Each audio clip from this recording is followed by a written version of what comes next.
It's Tech Tip Tuesday with one of the Prince brothers over here at RPM Machine. I just thought I'd share this with you guys. This isn't very interesting or spectacular like blowing fuel racing or anything like that, but I just thought I would share this problem. Customer came in with a set of LS heads today that said he just had them done at another machine shop, put them on the car, and he just couldn't stop this thing from pumping smoke. He said this thing was smoking like Alonzo from training day working on 3 cartons of Cools. So we pulled them apart to see what was going on, cleaned them up, had the kid glass beat them, and going to go over them 100% and see what we found. And what I found were some super sloppy valve guides. Just kind of odd for an LS. You may find a couple bad guides here and there, but not all 16. I mean, they were like insanely sloppy, and especially on the intake, excessive guide clearance. I mean, intake stroke, that's the vacuum side, so it's pulling oil in the combustion chamber. This head was nasty, dirty, and it was just valve jobbed and worked at another shop, so we had to clean it and glass beat it and see what's going on, start over. So we pulled the valves out, and he had brand new valves in it. Manly valves, 2-inch, run-of-the-mill, Manly like street flows, 2-inch intake, 1550 exhaust. Your run-of-the-mill, 8mm, valve stem. But I ran into this once before, and this rang a bell as soon as I saw this head and felt the super loose, excessive valve guide clearance. And luckily, I asked the customer when he was bringing the heads by, when he told me he was coming over, I said, bring the old valves with you. I want to take a look at those. He said, well, I think I threw them out. He said, well, no, I think I got them. I said, well, just bring them over. I want to look at them. I said, we're not going to use them. I just want to see them. So lo and behold, and this is only the second time I've seen this in an LS. And again, I'm not an LS expert, so maybe one of you guys could shed some light on this for me. Early on, when I started messing with LSs, it was common knowledge that they all ran 8mm valve stem.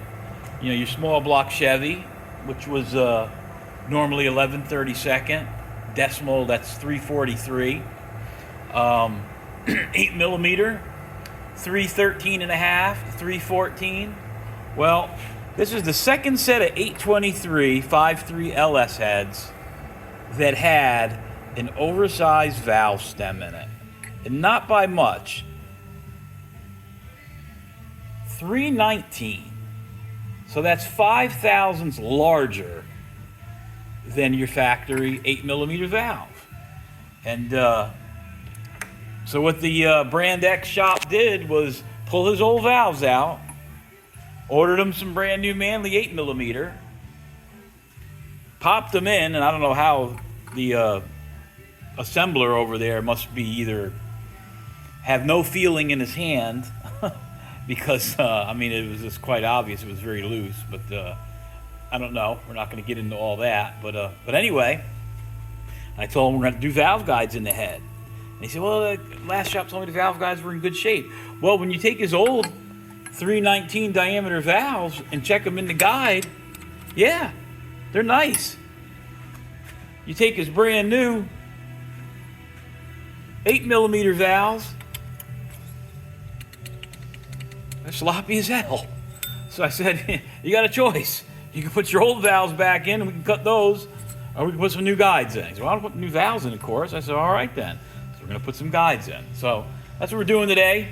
I use a DCM seat and guide machine, and this is what we use to do this kind of work, seats and guides, obviously. And normally, a lot of guys will just take a punch and pound them out. Well, I use core drills. Basically, we drill them out instead of beating on that cast head. So what we'll do is we'll run this through, core out, basically drill out the old guide, and then we'll ream the casting with a 499 reamer, and then we'll lightly press the new guides in. And we just buy guides, just regular old LS guides, 5/16 or 8mm guides. Again, 312, 8mm, real close. I always put Loctite retaining compound on my guide before I press it in. But I just wanted to show you guys that if you come across any heads, all LS heads, quite to the contrary, the guide size is not the same on all LS heads. Now, I don't know if it was a factory screw up at GM. Maybe they had opened them up too loose and they made some valves to fit. I don't know. I guess maybe one of you guys could tell me.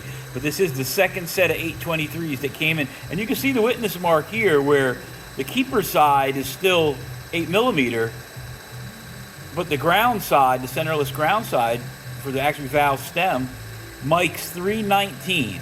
So 313, 319, 5 thousandths larger. Why they did that, I don't know. Your guess is as good as mine, but we're just here to please. So we're going to fix these valve guides up for the customer. Already did these earlier. Got the new ones pressed in. But we'll have to revalve job it, because anytime you're changing the guide, I don't care how close or good machine you got, it's going to push it a hair off center. You're going to have to touch the seats again. I mean, they may clean right up or they may not, but you got to cut the seats every time you're changing valve guides. There's no way around that. So that's your tech tip for Tuesday. LS valve guide diameter. They're not all created equal. All right, fellas, I get something more interesting. I'll pop it back up on here. Like I said, I thought maybe that might be useful to any of the subscribers that mess with LSs, messing with junkyard heads. Check them valve stems, because you may be sending them out or changing the guides. Have a good evening, guys. Holler at you later.